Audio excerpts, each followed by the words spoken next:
sababta xabsiga u galay oo sababta saxda xabsiga u galay iyo sababta aniga ii sheegay inuu xabsi u galayna isma lahayn soo asiga sababta u galay xabsiga waxay ahayd inuu xoogay gabar yar oo 14 sano jirto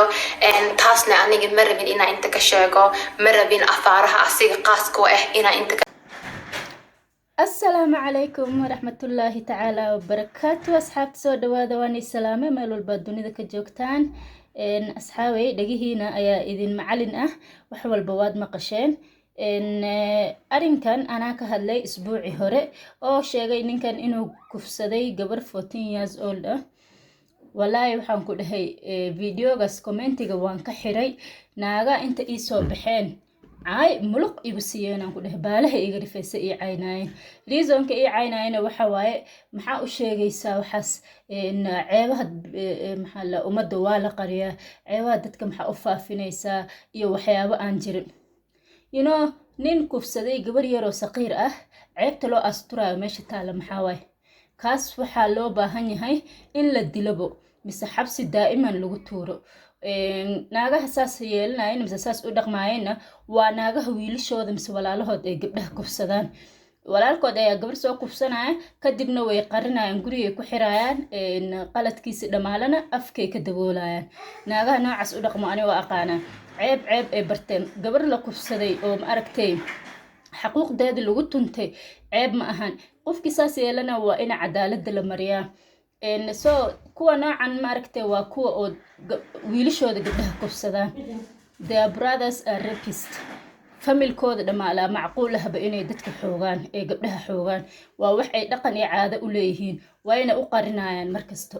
tan kale afnaan waxay dhahaysaa I didn't know way ogeed because ninkan 2 sano markii la xiraayay reasonka uu ku xirnay sidee ku ogaan waayaysa because waa ninkii ay isku mehersanayeen ma ogeed ma dhihi karto way ogeed si easy ayayna ku ogaan kartaa because qofka markii inta la xirin ka hor maxkamada la soo taagaa soo maaha ayada laazim saaxiibkeed oo ma aragtay saas dhan ay isu jeclaayeen oo aroos qalqaalsanayeen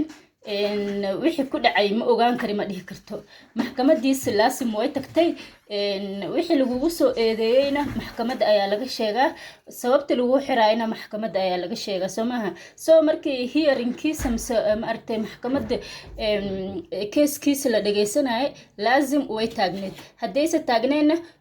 dad taagnay way jiraan oo ninka kaligiis maxkamadda lama soo taagayo oo familkiisa way imaanayeen hearingkana way dhageysanayeen soo ayadana qalad weyn ayay gashay videogii horena waan ku sheegay nin ay ogeed inuu rapist yahay mise uu gabar yar fara xumeeyay ma ogi ma dhihi karto ma ogeen ma dhihi karto way ogeed nin ay ogeed inuu gabar yar fara xumeeyay haddana 2 years intuu xirnay ay sugaysay because waxaa ka garan kartaa inay ogeed video hore waxay ku dhahdaa jirtaa ninkan xaalad adag buu maray xaaladda adkeed uu marayna wuxuu igu dhahay afnaan xaaladan adag aan hadda ku jiro haddaa isugi kartid waan ku soo dhaweynayaa haddii ay dhib kugu tahayna oo noloshaada hore usii wadanaysana walaahi waxba kama qabo videogaas waa isku dayaaya haafkaas inaan gadaal inkaaga soo dari karo afnaan ay saas dhayso soo way ogeed ninkan reasonku xabsiga ku aadayo way ogeed may ogeen laba dhihi karo way ogeed wayna ogeed I didn't know waxa la dhahay ma jirto way ogeed marka ayadoo og ayayna guursatay ayadoo og ayayna cunug u qaaday way ogeed wax walba hadda waxa dhibkan dhanka keenayo okay laga yaabo inay ninkan weli jeceshahay hadda markuu gabadhii mehersaday daraad iscelin wayse wixii ay u qarinaysay last time ayay banaanka keentay way ay markii hore u qarinaysay oo hadda markuu mehersadayna ma aragtay ii sheeg ay banaanka u keenaysaa afaarahaas markii hore way qarinaysay markii hore sababtay u qarinaysay waxay ahayd ama lagu dhihin maxaa nin oo gabar xoogay maxaa adiga ku guuriyo horta nin aad ogeed inuu gabar kufsaday sidee u aroostay ayaa lagu dhihin Soomaalida yaa lagu judge gareynayna islaheed laakiin still haddana Soomaalida ku aqliga la saaxiibka ah way judge gareynayaan because ayada qaldaneed ninkan way ogeed inuu gabadha siyar masaakiinta ah uu faraxumeeyay uu dhibaatada inta la gaarsiiyay laakiin still ayada way ku sii socotay jaceelkuna indha malaha ani ayada ma eedayo laakiin iyay iska dhigin aragtay qof qabaardaar ah oo na waxba ogeen way ogeed haddii ilaahay laga baqaayo way ogeed saas ayayna ku jecleed soo hadda marka uu meherkiisa dhacayna way iscelin waysay oo way butaacday oo wixii ma aragtay ee ceshoon la-eed ayay banaanka keentay laga yaabo inay weli jeceshahay wiilkaas oo ilaa hadda waxay u hadal hayso qisadeeda mar hore soo daba dhamaan lahayd waxay ilaa hadda usii jiitay waxyaabo badan baan qarinaya ay dhahday wixii kalena kolay too way sheegi doontaa maleyna ma garanayo laakiin waxaan dhihi lahay dadka